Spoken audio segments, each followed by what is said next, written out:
Hi guys, I'm in Michigan here. Really cold day. Actually, it's been cold the last couple days with little sun.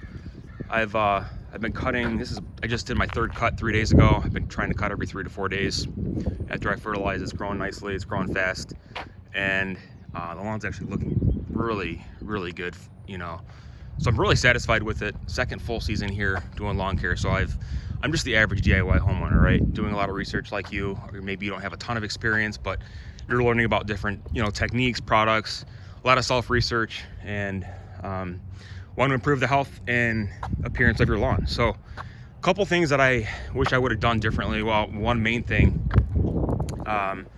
so this is a mainly bluegrass lawn, right? And as you can see in some of these areas, you can see the lime green shades. Okay, so that's going to be where I filled in some bare spots with some construction grade, mainly perennial ryegrass. It had some annual ryegrass in there, a little bit of bluegrass, and some other blends with some inert matter, not much, but it wasn't the best quality seed. So my mistake, I learned from it, and a valuable lesson. If you're gonna seed and you want to, make sure you use a seed that's going to be high quality and it's going to blend well with the rest of your lawn. But it is what it is, right? So I don't care for this stuff unless it was a newly constructed lawn, right? So where it was all the same type of grass, it would look a lot better. And this stuff here is kind of, it's really coarse, right? So the stalks and stems on these, when they grow, they grow really quickly, a lot quicker than the other grass. So it does get also hard to cut because these stems are just very, like, look at that.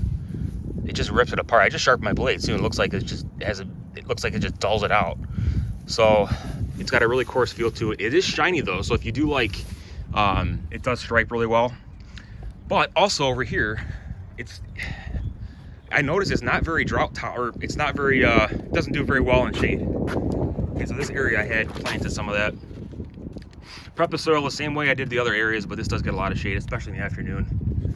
East is right behind me, so this is the morning.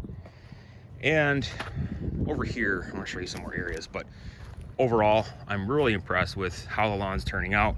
I'm learning a lot of research, but that's one thing I wish I would have taken the time to learn a little bit more and educate myself on the grass seeds and what's best for your lawn. So right here, here's another area where you can kind of see the difference. It's a really shiny lime green color. That used to be a clumping tall fescue that I had dug up, but so it really went from a darker shade of green and then to an extremely light shade of green. So I didn't really do too much to help the cause. I should have just used a better seed to begin with, but what are you gonna do, right? So over here, this is actually my favorite part of the lawn because this is looking really, really thick and full over here. There's one area I wanted to show you that I seeded as well. As you can see, another angle from it, right? There's your section there. There was actually a stump that I had dug up and reseeded. I had some soil and wanted to use the rest of that seed. So wish I would have known a little bit better about it, but that's my fault. And I'm sure you all have lessons that you learn, through trial and error, and that's pretty much where we're at. But this stuff is just a mess, right? I just don't like it. It's also susceptible to fungus, I should say. So and it needs a lot of irrigation. I know in the summertime these stalks can actually turn a little brown, but that's just the seed heads growing.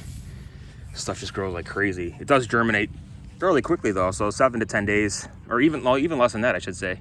Yeah, 5 to 7 days it typically germinates. So but I wish I would have just used a bluegrass high quality seed to blend well with the better of the lawn. And that's pretty much it. But this stuff works better when you cut it short. So all in all, it's not the greatest drought tolerant seed out there as well.